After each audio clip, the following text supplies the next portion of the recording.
यहाँ पर सवाल में क्या कहता है कि टी एन का मान कितना है 4 और डी का मान कितना है और एस एन का मान कितना है। तो हमको कह रहा है एन और ए निकालने के लिए, है कि नहीं। यहाँ पर टी एन का टोटल मान कितना दिया गया है 4 और डी का मान दिया गया है कि नहीं। तो पहले इस दोनों से हम क्या करेंगे, एक समीकरण निकलेगा। क्या निकलेगा, समीकरण। यहाँ पर लिखेंगे हल, लिखेंगे टी एन बराबर कितना हो जाएगा 4 और कॉमा डी का मान कितना दिया गया है 2, सवाल में दिया गया है। अब तुम कि अब टी एन का फार्मूला याद है, क्या होता है, यही होता है ना। तो टोटल टी एन के मान कितना है 4, ए के मान मालूम नहीं, एन के मान मालूम नहीं, गुने करते कभी कहा टी एन को क्या मान लेता है एल। इस समीकरण इतना आया ना, है कि नहीं। यहाँ पर क्या करो कि हम इसको क्या करते इधर ले जाते हैं, एक को मान बना लेते हैं। समझ में आ रहा है कि नहीं। तो यहाँ पर क्या करेंगे 4 और माइनस 2, ऐसे इधर भी गुना लिख सकते, कोई दिक्कत नहीं है। तो क्या होगा n माइनस 1 बराबर किसके हो गया 1 के बराबर आ गया ना, 1 के बराबर आ गया। तो यहाँ पर 1 के बराबर आ गया, तो अब क्या हो जाएगा बताओ।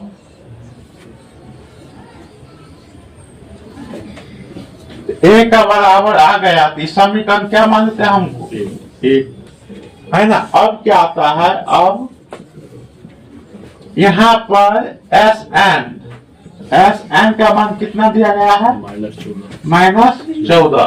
तो एस एन का फार्मूला क्या होता है, क्या होता है n बटा 2 into 2a plus n minus गुने क्या d, है ना। कभी कभी इसका फार्मूला ये भी होता है n बटा 2 a प्लस l। कभी कभी ये भी क्या होता है फार्मूला बन जाता है। यही l क्या है, टर्मों की संख्या। टीएनए को कभी कभी l मान लेता है। जब हम टर्मों की संख्या रखेंगे ये फार्मूला, तो क्या होगा a इंटू n माइनस 1 गुने d आ जाएगा। यहाँ पर तो a जुट जाए तो क्या होगा 2a, इतना रह जाएगा। यही फार्मूला आ गया ना। a प्लस टर्मों की संख्या को जोड़ देते हैं तो ये योगफल का यही क्या होता है, ये भी एक क्या होगा फार्मूला बन जाएगा, है कि नहीं। यहाँ इतना हमको ये समझना नहीं है। हमको जो आसान लगता है, जो हमको लगता है कि यही हमसे क्या होगा समझ जाएंगे, वही तरीका से क्या करूँ बनाओ। अब ये समझो यहाँ पर, अब ये समझो कि ये फार्मूला है ऐसा आ गया।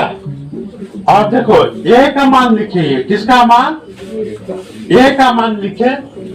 और यहाँ क्या है प्लस है ना, क्या है तो लिख दो प्लस, ये क्या है n माइनस 1, डी का मान कितना है 2। बद का कोश हो गया कि नहीं समझा, नहीं समझे। देखो ए का मान है, ए का मान कहाँ है, यही है ना ए का मान। ए का मान तो 2 के गुना में हो जाएगा, ये पूरा मान उतार दिया देखो ना, है ना।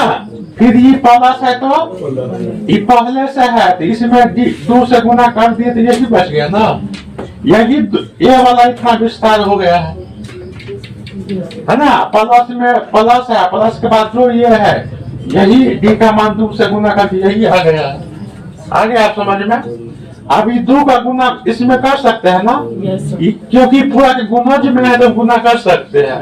तो 14 में हम क्या करेंगे, 2 से गुना करेंगे, कितना होगा, -28। तो हमें क्या बचेगा, n नहीं, आप 2 से गुना करो इस सभी में, 2 से क्या होगा, पहले 2 से गुना करो, इसको 2 से क्या करेंगे, हम गुना करेंगे तो क्या आ जाएगा, 2 इंटू क्या हो जाएगा, 4 माइनस गुना होगा तो क्या, 2n प्लस, ये यहाँ गुना कर दिए ना यहाँ से, है ना, तो 4 माइनस 2n, यहाँ माइनस माइनस क्या होगा, +2। अब क्या है, प्लस क्या लिख देंगे, प्लस क्या लिख देंगे, प्लस, तो प्लस में क्या है, गुना हो जाए ना, 2n माइनस कितने, 2 है ना, हो गया। अब क्या होगा, -28 बराबर n, है ना, इस गुना कर दो, सभी को आपस में क्या करेंगे, गुना करेंगे तो क्या होगा, 8 4n 4 नहीं प्लस क्या, 2n माइनस 2,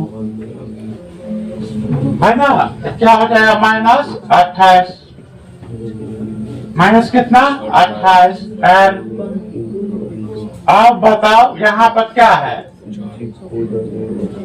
यहाँ घटेगा ना, माइनस कितना होगा, 2n माइनस 4n में से प्लस 2n घटा तो कितना, -2n। समझ में आ रहा है कि नहीं, यहाँ पर 8 4 2 प्लस में तो जुटेगा ना, 8 4 अब 12 में से 2 गया तो प्लस कितना, 10 आ गया।